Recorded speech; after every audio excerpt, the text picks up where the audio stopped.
Good EREV SHABBOS to our friends and members of the Westmount Shul. Baruch Hashem, we have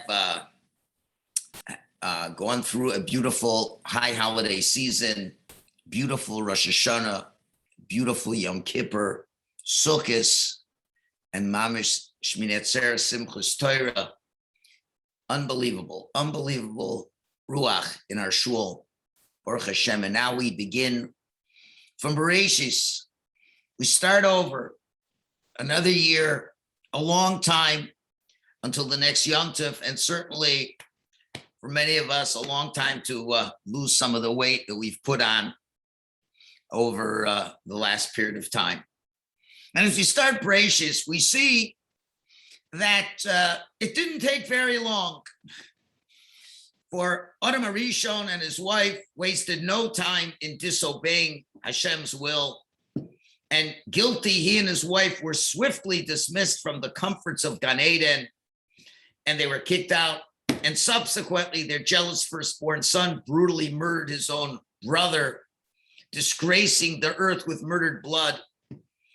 And witnessing this moral degeneration, and Hashem's acknowledging that man's nature of his yetzer was inherently evil. Ultimately, by next week, Hashem destroys the whole world with the mob. And what does Hashem have to say about man and his interaction with his yetzer hara? That the yetzer hara minu rav. The yetzer hara is described as evil from its earliest phase of life. Now, of course, everything in Limudei Kodesh does not translate so easily into English. And therefore, the term yetzer is one of those casualties of things that cannot easily translate into English. And for many, the identity of this yetzer hara remains quite ambiguous. But one thing is clear. The yetzer hara, as the source of human wickedness, can be perceived in many ways.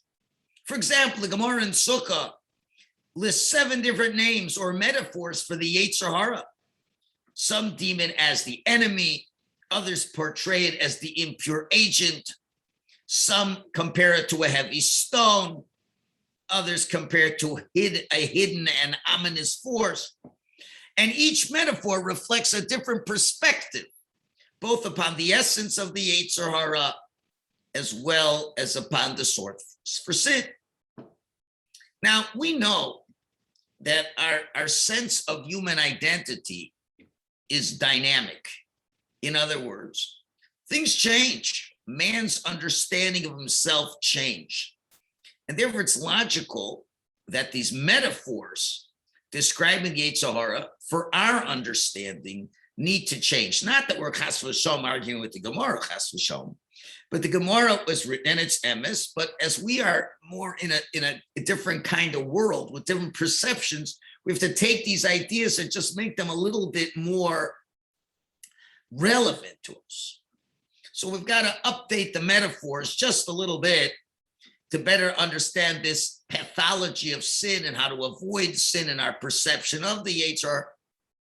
But the classic way we've always understood this is the yetzer hara has been defined as an evil force within human consciousness. And man's decisions and behavior are influenced by 2 inner forces or 2 drives, one motivating him to virtue and obedience and one pressing him towards sin.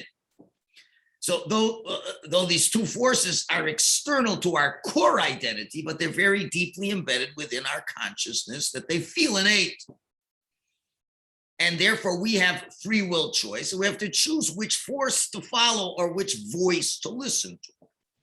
So the evil force or the yetzer hara is both relentless and cunning. Reish Lakish and Amora, who himself was a Baal Tshuva, said that the yetzer hara battles us daily, trying to kill us and ultimately destroy us completely. And this is an adversary that doesn't stop. And we're in a constant battle against this incredibly consistent foe. And Pirkei Avos says his best, Ezo HaGibor HaKovesh Yitzro, who is strong, someone who conquers his yetzer. So the way we've understood this, and it's all true, in summary, that man lives under a siege from a powerful and antagonistic force and constantly misleading us into sin, and therefore we have to have a never-ending vigilance to keep this hostile enemy at bay and to defeat its ruthless and non-stoppable efforts. Now, in the secular world, as well as in the Orthodox world, and as well as in the Hasidic world, as I will show you, that they all understood as we come to the quote-unquote modern era, the times from the Baal Shem Tov, times from the Renaissance, we'll call that the modern era, that our self-perception of our human identity has gone through drastic changes. Remember, there's a world now of democracy, an expansion of personal freedom, and there's a greater focus on the importance of the individual as opposed to the authority of the collective. And man begins to view himself, doesn't matter if he's Jewish or non-Jewish, as an individual rather than a small part of some greater whole. And man began to deconstruct his own inner identity in all the ways. And that led in the secular world to the emergence of the field of psychology. And this study of psychology in the late 19th century changed a lot of people's self-image, as well as our understanding of our human identity. And the modern view of identity is much different from the classical sense. So given these dramatic shifts, we have to just modernize the imagery. We're not really changing it, but just the terminology. And in the past, you know, this great drama that we felt was the struggle between two inner voices. And if we look at these two voices, for some people, it's inconsistent with the current way that they view themselves as human beings. Because many people do not go through their lives vacillating between two inner voices. So for some, this classic image of the Yetzer Hara is not consistent with the contemporary views of identity. The classic view of the Yetzer Hara as a hostile enemy, and this is the challenge, implies a constant state of warfare between two opposing voices, or at least between man and this belligerent inner enemy. So we have this mentality of a constant battle mentality, which can cause a lot of stress and generate a lot of unhealthy mental and emotional turmoil. If we're living now, Rabbi Yochanan, and in that era, you know, we could live with that idea. But nowadays, because of the great weakness of man, constantly living under siege may not be the best recipe for general emotional being. Even those who succeed in the battle may find that they're sapped from all these fights and these victories, and you're just worn out. And how long can you fight with a Yetzer Hara? Also, this classical view of the Yetzer Hara can cause an unhealthy suppression of a person's character. Why? Because when you're conquering and defeating this evil monster, what parts of our human identity are also compromised or suppressed? When we want to erase the influence of this inner enemy, what other parts of our identity may be inadvertently knocked out, and a certain potential is lost in the process? So as we understand more of the psychology of man, not chas v'shalom to criticize how Chazal knew it well, but things have just changed. The society has damaged us in ways beyond that we can understand. So we have to reformulate a little bit of this idea of the Yetzer Hara. Now, this was a good thing for years ago. We know many things we did in the past we don't anymore. Rolling in snow was a classic thing. We don't do this anymore. So looking as, certainly we know the Yetzer Hara is our constant enemy, but if we're going to play the game like it's been done in the past, we don't have the koyach, we don't have the strength We've been damaged so much. Society has damaged us over the last 200 years. We don't believe we got this kind of strength, or very few who do. So we have to replace things. So I'll start with Rav Soloveitchik's understanding. Rav Yossi Soloveitchik, Zechrono Livracha, who was speaking to a very sophisticated crowd. And you know, Rav Soloveitchik has a big grounding in Hasidus as well, but he said it in a way that's more palatable to the modern Orthodox world, however you define it. I don't mean as a criticism. But when he describes it, you'll notice a complete absence of the classic Yetzer Hara as this adversarial force. And he wrote a beautiful article, essay on Tefillah. And he says like this, he says that human identity can be deconstructed into 3 different states of being, or 3 different layers of identity. One is called our cognitive identity, which enables reason and empowers rational analysis. And through that identity, we can analyze what Hashem's ratzon is. And we look around the surrounding world, and each of them leads to a certain knowledge and understanding of Hashem. That's our cognitive identity, which is an emes.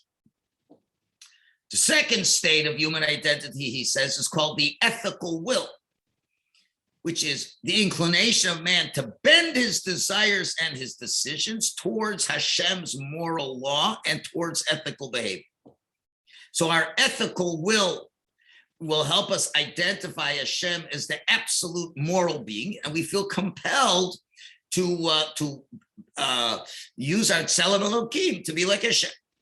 And both that cognitive identity and the ethical will are very compatible with the experience Hashem wants us to have as being good Shomer Torah mitzvahs.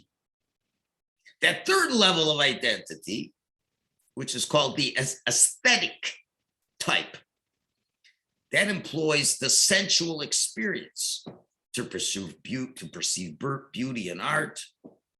It's naturally drawn to physical delight and sensuousness.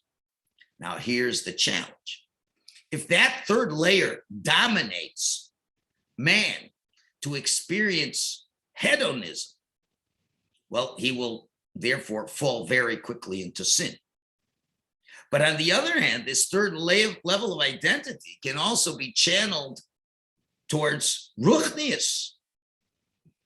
And aesthetic sensitivity allows us to marvel at this amazing world that Hashem gave us, to admire everything Hashem has done, and to bridge us to that infinite reality of Hashem, and to recognize his godless. And to recognize godless in our world is a tremendous way of achieving Dveikus Hashem as well. So therefore, the human being has 3 layers. And Rav Soloveitchik says that success in Yiddishkeit is a product of the first 2, the cognitive and the ethical will, steering our aesthetic self towards HaKadosh Baruch Hu. So in Rav Soloveitchik's system, each of these 3 identities are given by Hashem. Each has a certain spiritual energy and potential. So therefore, in Rav Soloveitchik's words, he does not talk of the Yetzer Hara as this malignant force bent on seducing man to destroy it. So therefore, in the way he presents it is in a more favorable way. Now, we can get lost with all the intellectual speech, but we'll see in a minute, this is not very far from Hasidus at all. And to take this idea one step further, is that Hashem created man with a tremendous range of traits, talents, and desires. And each trait that the human being has a purpose and a utility. And each midah, we could say, is a tool. And therefore, success in Yiddishkeit rests in properly balancing our diverse midos and all our different qualities. And a lot of that depends on the context. When should a certain midah be expressed? When should be suppressed? But timing isn't everything, because you gotta, that every meter has to be finely tuned. Even when a trait is expressed at the right time, we got to be careful.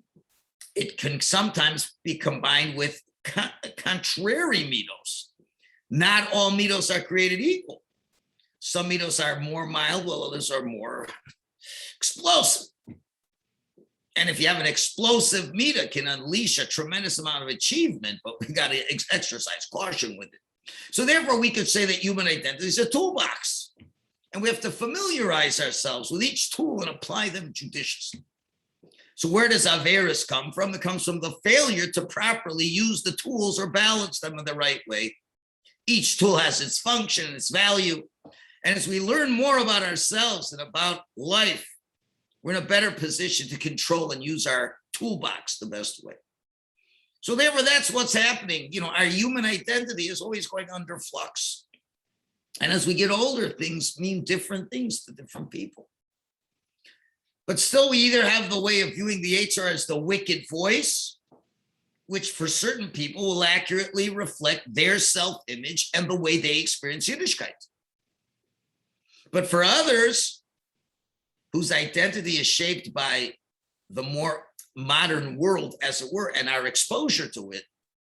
So we've got to sort of update that Yetzer Hara definition to help us to be in a better position to avoid errors.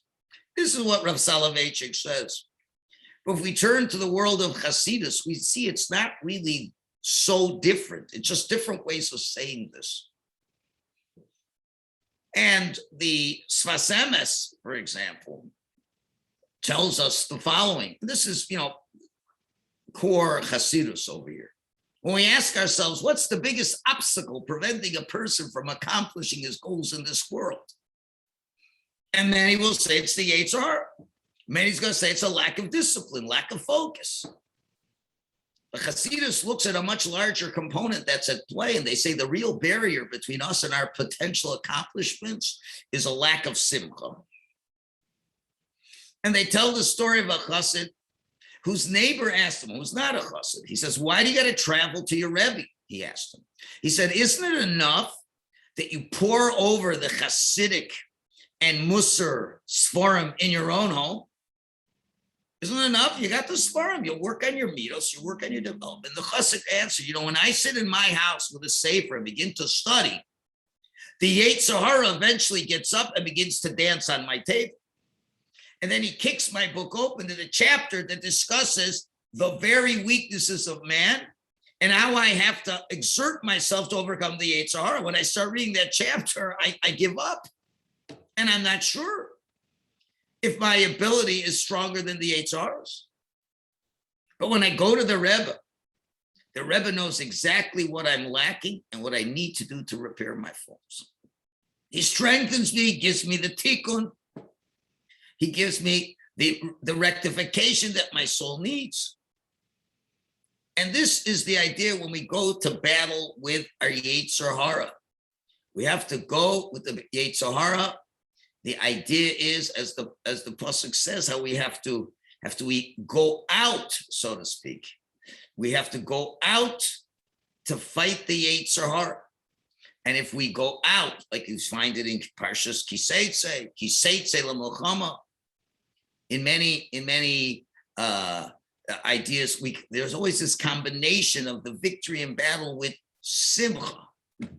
Simcha. So we battle our Yetzer Hara. We have to go out and leave behind this very somber approach. Now, we can spend a lot of time philosophizing about what's keeping a person from serving Hashem. But if we're still stuck in looking at all our averos, now I'm not to say we don't look at our averos. You spend a little time discussing it, but you got to not stay in that state of depression. You got to be able to serve HaKadosh Baruch Hu with great simcha, When you go out from the sadness into the simcha. Now, what's the idea of the simcha? Well, that's what Rav Soloveitchik is saying. That third part is not meant to be pushed away. And let's share with you an idea from the Baal Shem Tov himself. On the Mishnah, he said, Gibor HaKovesh es Yitzro. So the students of the Baal Shem Tov, they give the following teaching. And they ask the question, they said, Ezehu, who is the one? It seems like they're talking about two people. Ezehu Gibor, which one of the two is a Gibor? Just say Mimikra Gibor. Who is a Gibor? So there's other question, but to make it brief, he says there's two types of tzaddikim. One who doesn't let the Yetzer Hara get close to him at all. And before the Yetzer comes, he pushes him away. And that is defeating the Yetzer Hara. But there's another tzaddik who lets the Yetzer Hara come, but he conquers it in a way that it won't get him to sin. For example, and you'll see a very nice example that they give over here. The idea with a beautiful mush. Let's say a guy is sleeping in his home that's also the store, that's got all his valuables. He's guarding things. And he doesn't have the greatest lock on his door. And he hears a bit of noise in the middle of the night. So there's obviously a ganav coming. He's trying to open the door. So when the owner hears this, he screams, get out, get out, get out. He tells all his family, come, there's a robber. Robber hears the noise, he runs away. Okay. Now, what happens? So the guy runs away. But a couple days later, he tries again. And again, and again, and again. So what's happening? The guy's still fighting the edge. He's pushing him away, but hasn't been kovesh him. Then you have another type of person who says, you know what? I'm going to let him come in. I'm going to let him come in. He's going to come in. And as soon as he gets mamish in and he's losing his guard and he thinks I'm asleep, I'm going to jump. I'm going to take him. I'm going to capture him. I'm going to make him my slave. And he's never going to steal again. That's kovesh. So that's what the Mishnah is saying. There's two types of tzaddikim, which is the gibor. It's not the one who doesn't let the Yetzer come in at all, because then it's always this depressing, the Yetzer again, the Yetzer again. So you got to realize that Yetzer is a great gift from HaKadosh Baruch Hu, that if we use it wisely, can enable us to use parts of our personality in amazing ways. And therefore, that's the one. That's the way we're trying to accomplish things. Now, it's very interesting as we go through Sefer BEREISHIS, you'll see all the negative aspects of dealing with the Yetzer Hara. Hashem talking to Cain about the Yetzer Hara. Hashem talking to Adam about his sins. Hashem talking about the Dora Mabel. It's all just fighting that Yetzer Hara. But an amazing thing happens when we get to say Parshas Lech Lecha. Avram, Yitzchak, and Yaakov, and for the rest of the Torah, you don't see direct discussions of the Yetzer Hara. You don't see Avram fighting his Yetzer Hara. There's Chazals, but not in the Chumash. You don't see Yitzchak or Yaakov. Nobody's fighting their Yetzer Hara because they understand it's not a question of lepesach chatos rovets, that sin crouches at the door. These are tzaddikim understood that the Yetzer Hara is this part of our personality that's meant to bring out and synthesize this gashmius world with the physical world, so we don't run away from this gashmius world. And these were people filled with wealth, but that did not turn them away from HaKadosh Baruch Hu. And that's all the amazing midos that they had. And this is the great thing of learning Sefer BEREISHIS that we look forward to every week, for us to be able to no longer fight this relentless battle that never ends and to get tired out. It's going to be a long winter, a long year till Yom Kippur. And we got to understand that the challenges that HaKadosh Baruch Hu gives us, they really are meant for us to channel them in ways that we will find aspects within our personality that we never understood, and they can be the most amazing things. You know, on a personal level, as I'm getting older and Hashem is helping me, I'm seeing that, you know, certain Yetzer Haras I had, you know, and the battles that I've had. But as I've learned more about Hasidus and to rather embrace the battles and not be worried when the battles come, And when you see that your Yetzer is beginning to get a little bit of hold of you, and to be conscious and to know that he's coming, so then you say, come on in. I know exactly what you're doing. You know, another great Hasidic story where the king was trying to test his servants if they were loyal to him. So he gets a spy to tell them that he wants to rebel against the king, and will they help him, this and that, so the king will know who's honest to him. So the ones who aren't honest, they get seduced by this fellow, the spy, and they want to go against the king. But the clever servant says, I understand, how could you suggest such a thing, that I should go against the king? You know, you are following the orders of the king. So shouldn't I follow the orders of the king? They understood this. So you have to understand, you know, that the Yetzer is coming to bring out unbelievable greatness in ourselves. And if we can look back 10, 15, 20 years ago, where a certain situation came and we just were totally trapped by the Yetzer, we brought all kinds of misery to people. But after we recognize who we are, and we understand that this is not a terrible ogre that's trying to destroy us, but somebody who's trying to lift us up and make us great. And we almost can laugh at certain situations. And we laugh at the situation and say, you know what, you got me 20 years ago on that. Maybe you even got me 5 years ago on that, but now I got it. I understand exactly what I'm supposed to do. And I'm going to take Yetzer Hara and use your cunning and cleverness, and I'm going to make myself a better Eved Hashem. Let me end with an interesting story. Very fascinating story I just saw today. This happened in Eretz Yisrael. All the great stories happen in Eretz Yisrael. There was a frum, very Hasidic type of a guy who was a Jewish singer. And he was hired with his orchestra to perform at a wedding. And when he arrived at the hall, he was shocked to see that the wedding was totally inappropriately attended. I mean, people not dressed sneerstic, like for a rock concert. He's a frum Hasidic guy.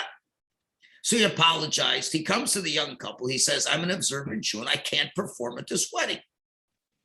I've never been invited to play at such weddings before.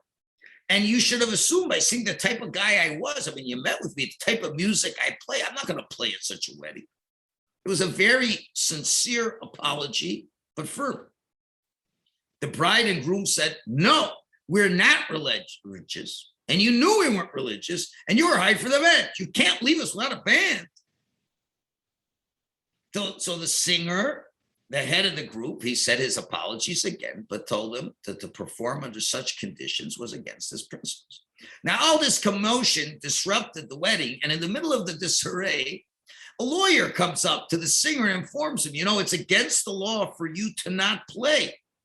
If you were hired and you took the job, you can't do that. If you leave, you'll be fined in accordance with Israeli law, $10,000. All of a sudden, there's silence in the whole commotion. The head of the orchestra, after thinking for a moment, apologized, but with a firm voice, told them he would not, he would pay. He would pay the $10,000, no problem. And with that, he packed up his orchestra and went home. A little over a week later, he got the charge for the fine, $10,000. And he paid it with love and joy to show God how dedicated he is to his mitzvahs. 2 years pass, and he was asked to play at someone's pidyon abed. He comes with his band, and while he's setting up, the father and mother of the baby approach him, and they say, do you recognize us? Do you remember us? No, I don't think so. He says, you left our wedding 2 years ago because you didn't play at the type of wedding we made. And you paid us a $10,000 fine, and you're probably puzzled as to why we're inviting you again. Well, you have no idea what happened after the wedding. As we went home, shocked because of what had happened, and very disappointed and angry at you. But then we asked each other, where can you find people that have the strength of principle to stay firm in their values? Who's willing to make a fool of himself and lose $10,000 just for a belief in a value? Where do you find Jews like that are so dedicated to God? And if dedication to Torah and mitzvahs can give you such strength of character, we also wanted to be like you. So we started slowly to learn to become more connected to God, to his Torah, and to his mitzvahs. And now after we had our first baby and our pidyon ben, we wanted to invite you to play. We wanted to pay you back the $10,000 that you gave us, and also to pay you for playing music at our pidyon ben. Because we wanted to tell you how your dedication to Hashem melted us, and it melted our Yetzer Hara. And that's what we have this year coming up. Hashem has decided how much money we're going to make this year, how much sleep we're going to have this year, how much kavod we're going to have this year, how much respect, how much comfort. He's already decided. If we're smart enough to give up our money, our time, our sleep, our honor, our respect, our comfort, our relationship, our pleasure, that means that we're living for a certain value. When we are walking and breathing and living examples of our values, we can make the most amazing ripple effect that can affect others. And you should know nothing will build our self-esteem or character like having values and living by them. And that's what the Yetzer Hara is there for us to be able to know what are our values and how we live by them. So yes, we can look forward, and I'm saying looking forward to many challenges this year. The Yetzer Hara is ready for a whole year with all new devices, and just enjoy the game, enjoy the battle.